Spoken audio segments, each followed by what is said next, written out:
안녕하십니까. 최택규 전문가입니다. 자, 이제 2021년도도 얼마 안 남았습니다. 우리 산타 할아버지가 선물을 갖고 오는 듯, 안 갖고 오는 듯, 이런 모양새를 보여주고 있는데, 우리 시장 하나하나 좀 살펴보면서 우리가 남은 2021년도 어떻게 또 보내고, 또 2022년도는 또 멋지게 우리가 또 시작해야 될 것 같습니다. 자, 오늘 정강후약 장세를 나타냈는데 왜 정강후약 장세가 나타났을까? 이러한 부분에 있어서 우리 좀 하나하나 짚어보면 지금이 시장이 이렇기 때문에 팍 가지 못하는구나. 그렇다고 해가지고 크게 염려할 부분은 없을 것 같다. 이게 저의 생각입니다. 제가 차트를 하나 꺼내놨는데요. 위에 게 이제 거래소고 아래 게 이제 코스닥입니다. 자, 일단 위에 거래소 보면 제가 이제 파란색 선을 하나 이제 딱 꺼냈는데 이게 나름대로 추세선이에요. 추세선. 결국 최근 12월 달 들어가지고 제법 상승하면서 추세선을 딱 치고 올라가 버렸어요. 그래놓고 지금은 먼저 60일 이평선에서 공방을 보여주고 있는데 아마 제가 봤을 때는 FOMC 회의 그 전까지는 여기서 좀 살짝 내려가면서 여기서 좀 노는 모양새가 나타나지 않을까 예상돼요. 즉 좀 혼조세가 좀 여러 번 나타난다라는 거죠. 왜 그럴까? 일단 시장이 어떠한 불확실성에 대해서 확인하고 가고 싶다라는 겁니다. 그래서 그거 내용은 또 잠시 후에 제가 좀 또 상세하게 말씀드리고요. 그 다음에 우리 코스닥 같은 경우는 큰 추세에 있어서는 거래소보다는 나아요. 거래소는 여기 즉 10월 달에 202평선하고 61이평선이 데드가 났는데 얘는 아직 데드 안 났어요. 60하고 20하고 정확하게 아직도 정배열 상태에 있고 그러다 보니까 얘는 오히려 이제 이 추세 때는 저항대인데 얘는 아직 이 저항대. 왜냐하면 얘는 크게 치고 올라갔었어요. 반면에 거래소는 툭툭툭 떨어지다 보니까 요번 이 추세대가 생각보다 조금 쉽게 올라가는 모양새를 연출했다. 이렇게 좀 보시면 될 것 같고요. 결국 이 자리에서 조금 더 횡보할 수밖에 없는데 왜 횡보할까? 이 부분은 결국 우리가 FOMC라는 그것을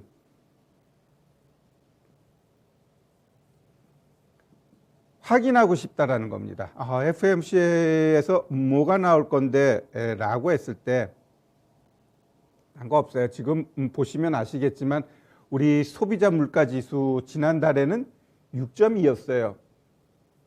CPI가 6.2였는데 이번 달에는 시장에서 컨스턴을 6.7로 잡았어요. 근데 바이든이 나와서 막 설레발 떨고 그러니까 시장이 이번에 7 넘어가는 거 아니야? 이러면서 지난주 흐름에 있어서 지난주 그 목요일이었죠. 목요일 날 시장이 좀 약한 모습을 보여줬는데 막상 뚜껑 열어보니까 6.8이에요. 그러다 보니까 6.7이나 6.8이나 7 안 넘어간 것만 해도 다행이네 라고 하면서 시장이 안도하면서 상승을 했습니다. 그러면 결국 이 소비자 물가가 이렇게 계속해서 상승하는 이유가 뭘까? 상승하는 이유가 뭘까? 라고 했을 때 이 소비자 물가 지수 같은 경우는요. 이 소비자 물가 지수는 결국 인플레이션을 계속해서 가속화시킬 수 있다. 이렇게 지금 시장이 해석하고 있는 겁니다. 그러면 이 연준 입장에서는 이 고용 같은 경우는 어때요? 지금 4.2%예요. 미국으로 치면 거의 완전 고용 상태에 들어섰다라고 보는 거거든요. 그러면 연준이 계속해서 1년 전부터 되뇌었던 게 뭐예요? 고용하고 인플레이션 2%인데 지금 6.8%까지 올라가 버렸기 때문에 이 인플레이션에 대해서 이제 일시적이라는 단어를 확 빼버렸죠. 그래놓고 이 인플레이션과 이제 강력하게 싸워야겠다라는 게 이제 연준의 생각이고 결국 이 연준이 그러다 보니까 이번 FOMC 회의에 대해서 아주 이를 갈고 있습니다. 그러면 지금 시장은 우리 이 CPI가 7 넘을 줄 알았는데 6.8 해가지고 안도했듯이 지금 FOMC 회의에서 나와야 될 건 어느 정도 우리 가드라인 알아요. 뭐냐면 먼저 이 테이퍼링 같은 경우는 300억 달러씩 줄이면서 3월에 끝내겠다. 이거는 우리가 다 알고 있는 사항이에요. 분명히 지금보다는 강력하지만 분명히 이거는 우리가 알아. 그렇기 때문에 문제가 안 돼요. 그러면 금리 인상 이 부분인데 테이퍼링 하면서 1월부터 금리 인상 바로 들어갈게. 그럼 시장 급락이에요. 두 번째, 끝나고 4월부터 할게. 요것도 좀 가능성은 있지만 이렇게 어떻게 딱 대지가 하는 것보다는 내년도에 그냥 우리 금리 인상 한 2번 정도 할 거야. 시점은 알 수 없고 내년 가봐서 할게. 이게 오히려 시장한테는 긍정적인 방향으로 흐르게 돼 있어요. 즉 다시 이야기하면 내년도에 그 테이퍼링은 300억 달러씩 3개월에서 3월에 끝내고 금리 인상은 추이를 보면서 할게. 이렇게 돼버리면 연말 산타랠리 그냥 이어집니다. 반대로 뭔가 좀 공격적으로 나오게 되면 시장이 하락할 수 있다라고 보는데 일단 제가 보고 있는 연준은 여기서 시장을 크게 흔들 것 같지는 않아요.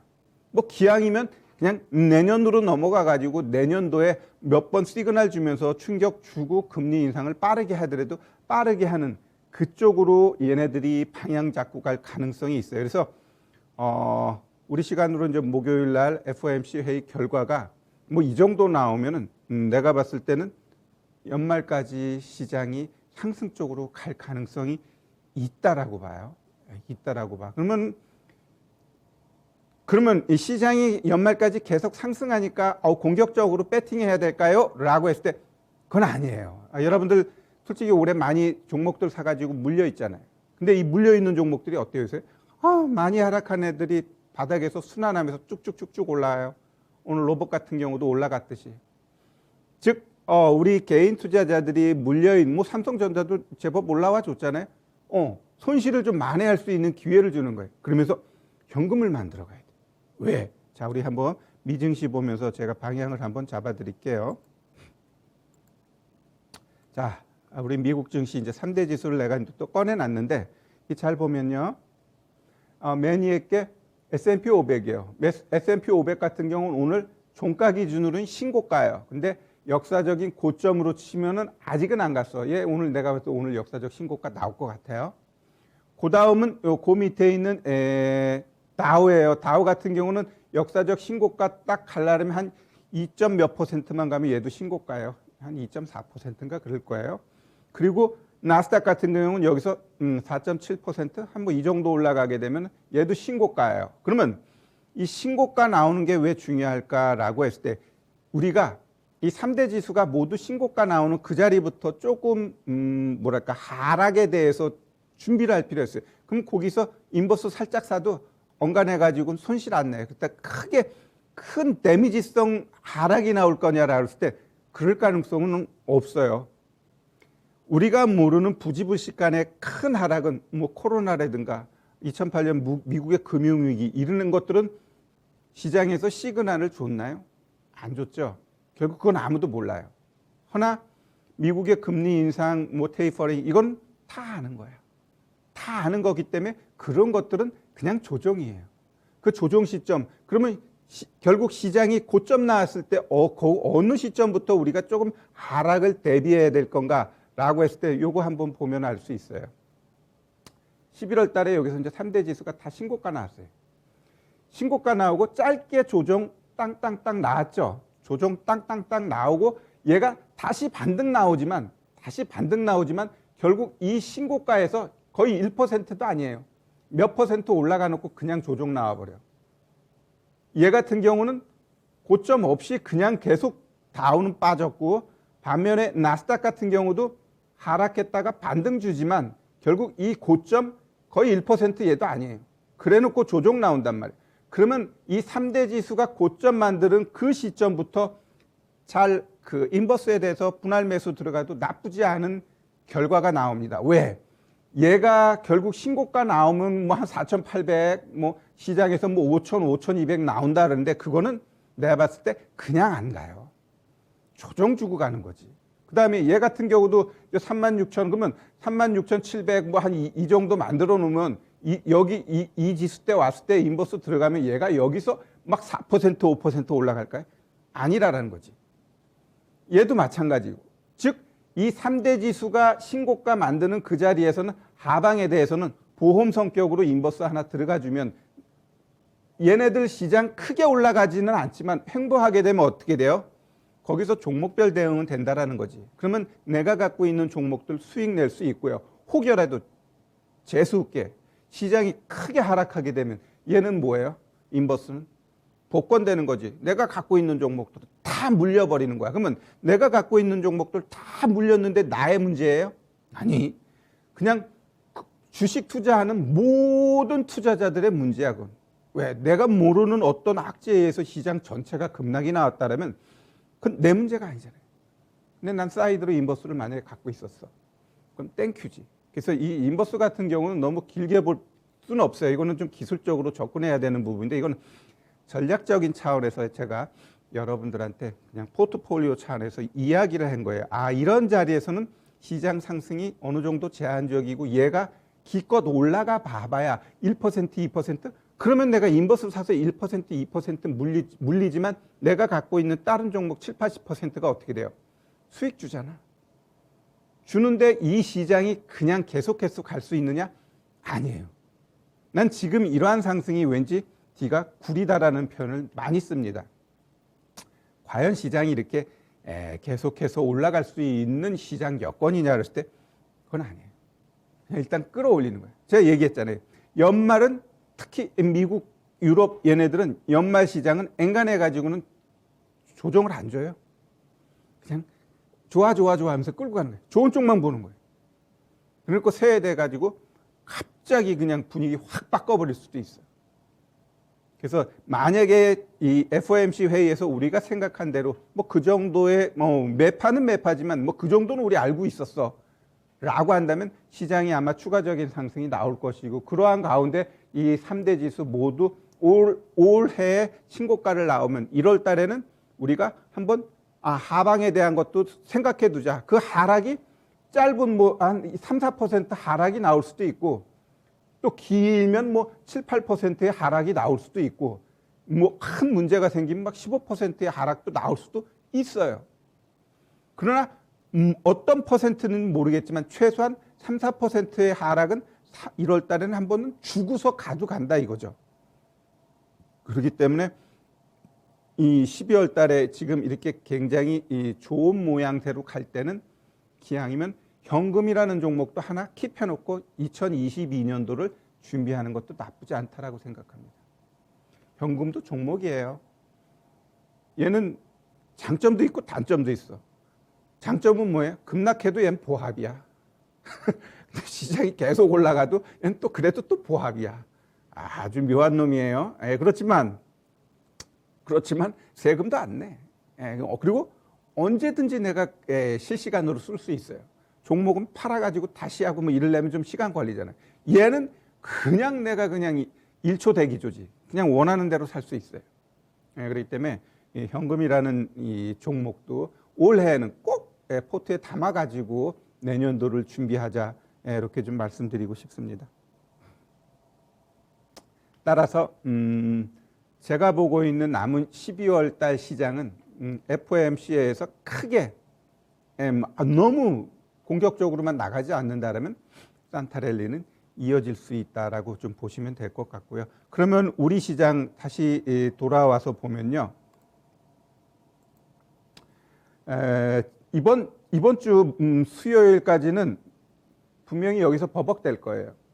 버벅되고 그 다음에 이 연준에서 긍정적으로 나오고 미증시가 모두 신고가 나오게 되면 우리 거래소하고 코스닥도 일정 부분 상승을 이어갈 것 같아요. 뭐 여기서 신고가 나올지 뭐 그건 잘 모르겠지만 일정 부분 더 상승은 이어간다라고 좀 보시면 되고요. 특히 우리 시장은 최근 들어가지고 제가 2022년도에 반드시 이들 섹터는 멀리하고 가자라는 말을 많이 합니다. 물론 그 종목 갖고 계신 분들한테는 기분 나쁘겠지만 그냥 주식이라는 건 뭐예요? 그냥 하나의 캔들 놓고 누구는 매도 나오잖아요. 하한가 나와도 누구는 산단 말이에요. 그죠? 상한가 나오면 거기다가 또 그거 사고 또 팔고 막 한단 말이에요. 그러니까 주식이라는 건 의견이 다양한 거기 때문에 욕하지 말고 채택규는 저런 섹터에 대해서는 지금 굉장히 보수적으로 보고 있구나. 나는 그럼 저거를 관심 가져야 될까 아니면 나도 멀리 해야 될까 그건 본인이 판단하면 되는 거예요. 나는 전문가로서 내가 보고 있는 시장에서 이들은 지금은 좀 조심할 필요 있다라는 게 저의 계속된 생각입니다. 먼저 자 2차 전지, 두 번째 NFT 관련된 게임주들, 그 다음에 미디어 컨텐츠들. 이들 세 개는 공통점이 뭐예요? 하반기에 무지하게 많이 올라갔다라는 거지. 하반기에 무지하게 많이 올라갔어. 그럼 많이 올라갔다라는 건 뭐예요? 이제 매력이 없는 거지. 주식은 뭐예요? 싸야 돼. 싸야지 호재예요. 주식 가장 큰 첫 번째 호재는 싸야 된다. 물론 계잡주가 싸면은 그런 의미 없고요. 모든 재무제표, 밸류 모든 걸 봤을 때 굉장히 좋은 기업인데 싸. 그럼 호재예요. 지금 시장이 결국 그런 애들이 올라가잖아. 지금 시장이 그런 애들이 올라간단 말이에요. 그래서 결국 얘네들은 분명히 이제 뭐 한 며칠 안 남았죠? 며칠 안 남았는데 12월 28일인가? 화요일이요. 화요일. 이때까지 사면은 뭐가 나와요? 배당 나와요. 즉 이때까지 대주주가 안 되기 위해선 종가 6시까지 팔아야 돼요. 그러면 지금 이 현 시점에도 이들 쪽에서는 큰 손들이 팔고자 하는 욕구가 있을까요? 없을까요? 나 대주주 싫어하면 큰 물량들이 툭툭 나오면서 급락 나올 수도 있어요.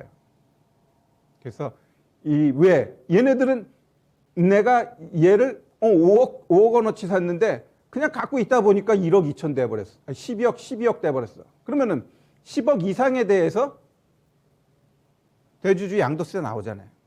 그럼 그거 피하기 위해서도 물량 나온다라는 거지.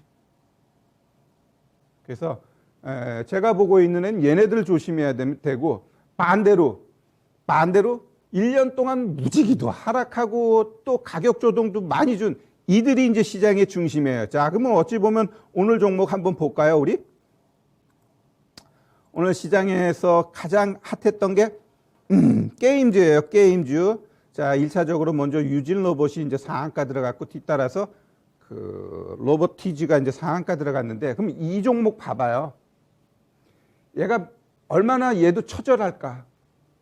작년 2월 달에 5,470원 고점 만들어 놓고 2,940원 거의 47%를 하락시켰어. 몇 달 동안. 1년 내내. 그래 놓고 상한가 들어간 거예요. 과연 이 종목을 이 밑에서 정확하게 산 사람은 훌륭한 사람이에요.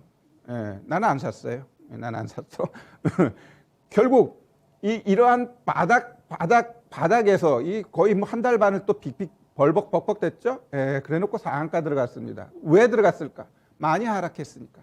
그 삼성전자에서 로봇에 대해서 이야기했는데 로봇? 그 이전에 아마 여기서 움직였던 게 현대차에서 로봇 이야기했을 때 한번 움직였을 거예요.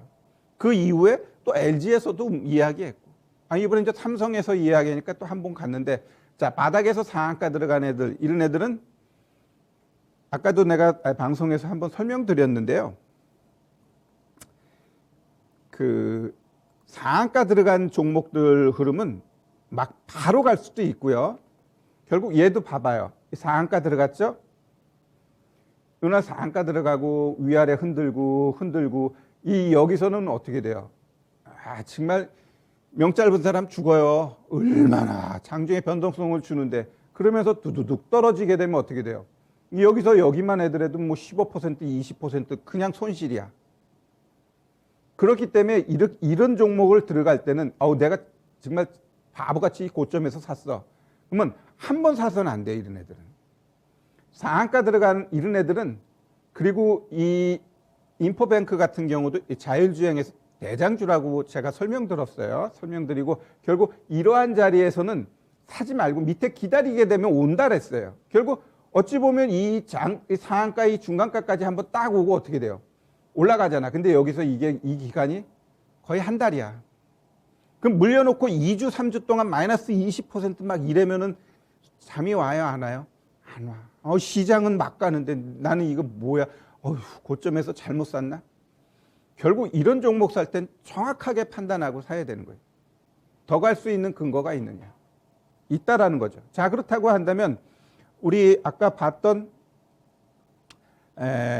유진 로봇, 얘는 그러면 더 갈 수 있는가? 라고 했을 때 나는 이 증거금백, 얘보다는 오히려 그러면 로보티즈 뭐 이런 애들이 더 나아요. 안정적이니까. 그러면 이 상한가 들어갔어. 얘가, 아이고. 다시. 상한가 들어갔습니다. 그러면 이런 애들이 그럼 여기서 죽을 거냐라 했을 때 안 죽어요. 안 죽고 결국 아까처럼 얘도 이제 내일부터 이제 변동성이 무지하게 나올 겁니다. 보유자의 영역이야. 일정 부분 좀 많이 여기서 한 15, 20 올라가게 하면 일단 비중 확 줄여버리는 거예요. 그 다음에 다시 한번 얘도 빠지게 돼 있습니다. 그냥 한 번에 안 가거든. 지금 시장은 완벽하게 순환하는 장세가 이어지고 로봇 앞으로 큰 그림에 있어서 우리가 살아가는 데 있어서 진짜 필요한 게 뭘까? 결국 우리 자동차에서 2차 전지가 그렇게 핫했듯이 이제 앞으로는 결국 자율주행이 접목되는 거고 또 모든 면에 있어서 이제 로봇화는 또 갈 수밖에 없는 거예요. 그래서 일상생활에서의 로봇 또는 식당 뭐 이런 데서의 로봇 아니면 뭐 공장 이런 데서는 기본적으로 이제 로봇 해주고 있고 결국 이 로봇은 대세예요. 근데 주가는 반 죽였지. 왜? 그냥 한번 이렇게 죽여야 또 올라가니까. 주식은 그냥 계속 갈 수 없어요. 조정 줘야 가는 거예요. 조정에는 가격 조정, 기간 조정 이거를 완벽하게 거친 애들이 지금 시장에서 이렇게 강한 모습을 보여준다라는 겁니다. 그래서 오늘 로봇 관련된 종목군들 뭐 유진 로봇, 로보티즈 뭐 해서 로봇자 들어가면 다 오늘 움직여줬는데 여기서 내일 한번 휘날래 치고 이제 또 조정 들어오니까요. 이걸 이 시점에서 살려고 하지 마세요. 조정 충분히 준 자리에서 사도 늦지 않는다. 늦지 않는다. 그게 대표적으로 제가 지난주 그 진짜 쉬운 진단인가? 거기서 종목 할 때